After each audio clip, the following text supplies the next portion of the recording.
Hello everyone, আসসালামু আলাইকুম। সবাই কেমন আছেন? আজকে অনেকদিন পরে চলে আসলাম আমাদের আম বাগানে। আহ বহুদিন বাগানে আসা হয় না, তো দেখি কি অবস্থা আমাদের বাগানের আমগুলা।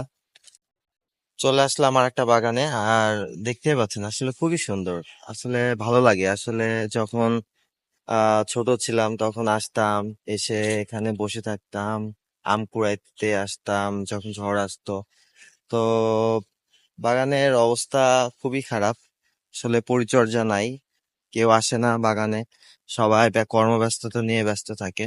এদিকে গোপাল আম আছে, খেরসা আম আছে, অনেক আম। মোটামুটি আম অনেক ধরছে। আমগুলা সাইজ হয়ে গেছে, আর মাত্র 15 থেকে 20 দিনের মধ্যে আম ভাঙা শুরু হয়ে যাবে। অলরেডি শুরু হয়ে গেছে, শুধু হচ্ছে আঠি আমগুলা এখন ভাঙতেছে, আর এগুলা হচ্ছে 20 দিন 25 দিনের মাথায় ভাঙা শুরু হয়ে যাবে। বাগানে অনেক আম আছে, অনেক জাতের আম আছে, আর এই আমগুলা খুবই টেস্ট আসলে। আহ ভালো লাগে আসলে। কিছু কিছু আম আছে যেগুলো আসলে খেতে খুবই পছন্দ। আর আমাদের বাংলাদেশের রাজশাহী জেলার মতো এত সুস্বাদু আম কোথাও পাওয়া যায় না। তো এই হলো অবস্থা। সো আমার বাসায় আপনাদের দাওয়াত থাকলো।